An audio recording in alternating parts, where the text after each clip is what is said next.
Well, now we have an understanding of what's going on in the trial of Socrates. Socrates is being put on trial because he is challenging the values. But that's not what they claim. They claim that he's being put on trial for two offenses. Offense number one, corrupting the youth. Remember I told the story that the young and wealthy in Athens used to hang out with Socrates and watch him as he challenged, as he went through his Socratic process of trying to figure out whether certain people really had knowledge of stuff, as he was trying to pursue knowledge by asking them questions, but ultimately making them look rather foolish in front of the youth.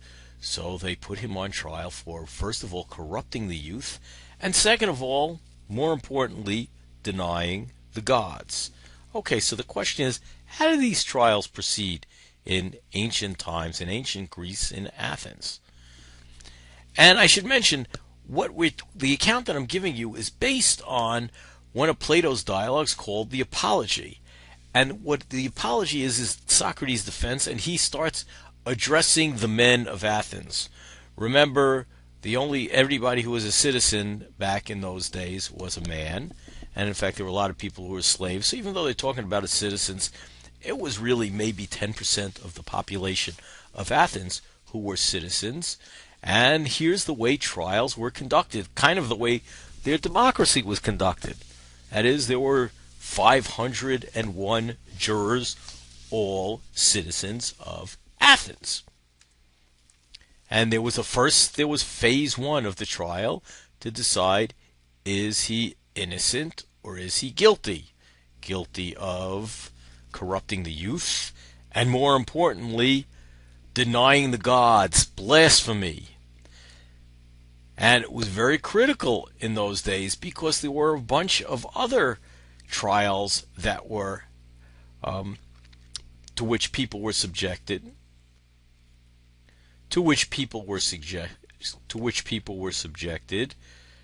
for and accused of blasphemy.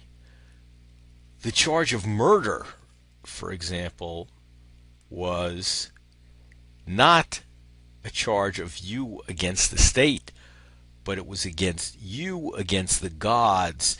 That is, by taking someone's life in ancient Greece, you were challenging the gods who are in control of life and death.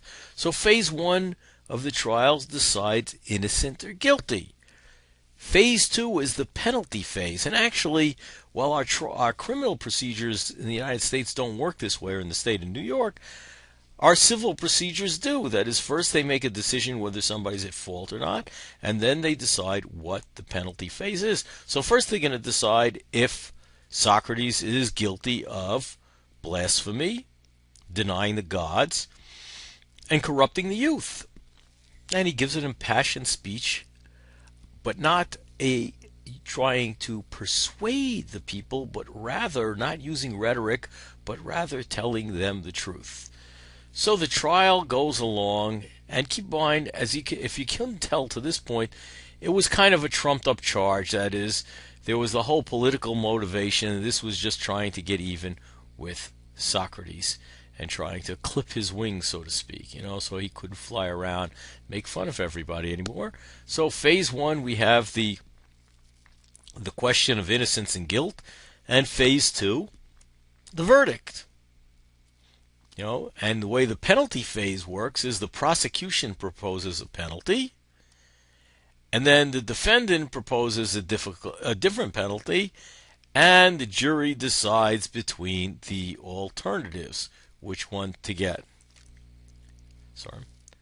Now, in this case, the prosecution proposes death, and I should back up.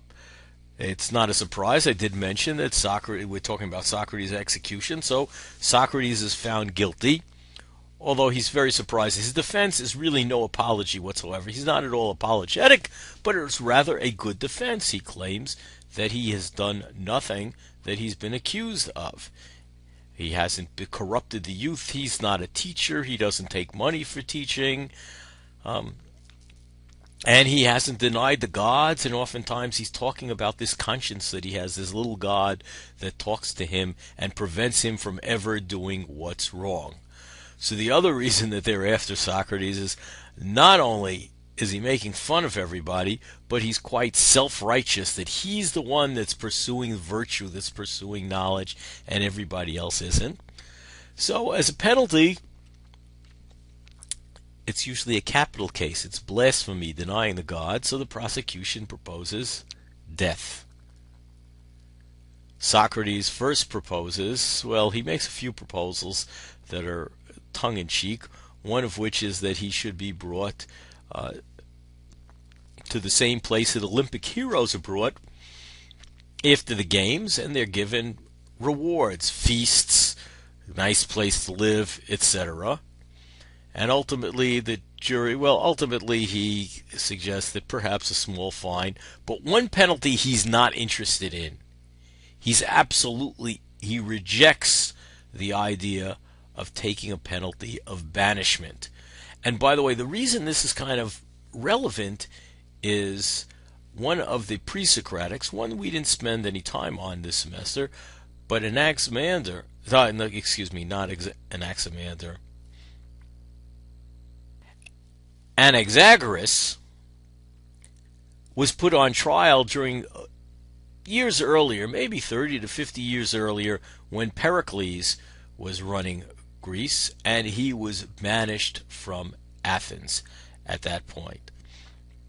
But that's one that he did, that Socrates, that is a form of punishment that Socrates absolutely rejects. So the jury decides between the two alternatives, and what happens in this case? He's guilty, sentenced to death. And guys, how do you think in ancient Greece you were sentenced to death? Hanging? Had your head chopped off with a sword? Some other way? Well, it was some other way.